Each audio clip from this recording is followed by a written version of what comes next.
Hello everyone, doctor Rashmi Jesani, city dental hospital, Rajkot, Gujarat. Special interest in children dentistry. આજે હું વાત કરવા જઈ રહી છું STF મટીરિયલ અને ટ્રીટમેન્ટ વિશે. STF is a silver diamond fluoride. Silver is a antibacterial, fluoride is a રિમિનરાઇઝેશનમાં યુઝફુલ થાય, અને ડાયમંડ છે એ આ મટીરિયલને સ્ટેબિલાઇઝ કરવામાં યુઝફુલ છે. આ STF મટીરિયલને 80 years અગો જાપાનમાં યુઝ માટે અપ્રુવલ કરવામાં આવ્યું હતું, અને 2014માં USA FDA દ્વારા એને અપ્રુવલ મળ્યું છે, અને ઘણા વર્ષોથી સિટી ડેન્ટલ હોસ્પિટલમાં પણ આ ટ્રીટમેન્ટ થઈ રહી છે, અને એના ખૂબ જ સારા રિઝલ્ટ છે. તો પહેલો જ પ્રશ્ન થાય કે આનાથી ફાયદો શું થાય? તો જે કેરીઝ સ્ટાર્ટ થઈ ગઈ છે કેવિટી, એને અરેસ્ટ કરી દે છે. એટલે એનો છે એ જે કેરીઝ જનરલી પ્રોગ્રેસિવ ઇન નેચરની હોય છે. દાંતમાં 3 લેયર્સ હોય, ફર્સ્ટ ઇનેમલ, ડેન્ટિન ને પલ્પ. ફર્સ્ટ જ્યારે પિન પોઈન્ટ કેવિટીઝ બને, પછી એમાંથી સેકન્ડ લેયરમાં અને આગળ પ્રોગ્રેસિવ થાય. જો આપણે ઓન ટાઈમ આ STF ત્યાં એપ્લાય કરી દેવામાં આવે તો ત્યાં ને ત્યાં કેરીઝ છે અરેસ્ટેડ થઈ જાય છે, સ્ટોપ થઈ જાય છે, અને સેન્સિટિવિટીમાં પણ એ મદદરૂપ થાય છે. સેન્સિટિવિટીમાં ઘણી રાહત આપે છે.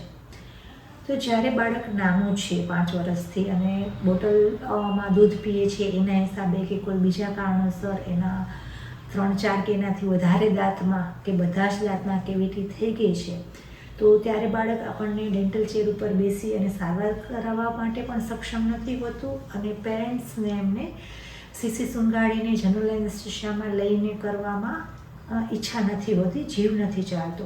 ત્યારે આ ટ્રીટમેન્ટ છે આશીર્વાદ સમાન છે. એવી જ રીતે જે પેશન્ટ એડલ્ટ છે પણ એને બહુ જ ડેન્ટલ ફોબિયા છે, ડ્રિલિંગનો, પેઇનનો, એનેસ્થેશિયાનો, તો એનામાં પણ ખૂબ યુઝફુલ છે. ઘણા બધા મેડિકલી કોમ્પ્રોમાઇઝ પેશન્ટમાં પણ આ ખૂબ જ હેલ્પફુલ છે. હવે પ્રશ્ન એ થાય કે આ કેવી રીતે કરવામાં આવે છે? તો આમાં છે no pain, no drill, no anesthesia. It's a very easy and simple procedure.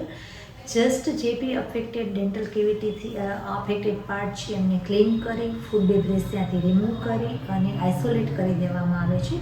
જે બી પિંક પાર્ટ છે, હોઠ, જીભ, ત્યાં બધે જ પેઢામાં પેટ્રોલિયમ જેલી લગાવી દેવામાં આવે છે, અને આઇસોલેટ કરી અને 1 મિનિટ માટે માઇક્રોબ્રશ ઉપર લઈ એપ્લાય કરી દેવામાં આવે છે, અને 1 to 3 મિનિટ માટે આઇસોલેટ રાખવામાં આવે છે. That's it.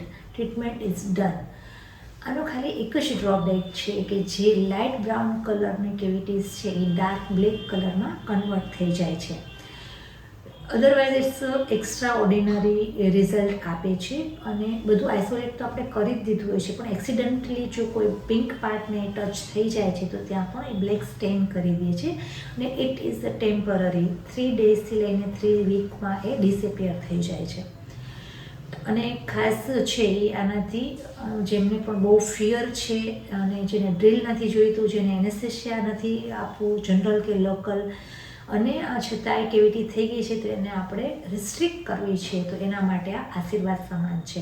અને આમાં તરત જ આફ્ટર 3 મિનિટ્સ પછી કોઈ પણ જાતની કેરની રિક્વાયરમેન્ટ નથી. તમે બધું જ ફૂડ એન્જોય કરી શકો છો. તો હોપ આ ટિપ્સ છે એ તમને ખૂબ જ ઉપયોગી થઈ હશે.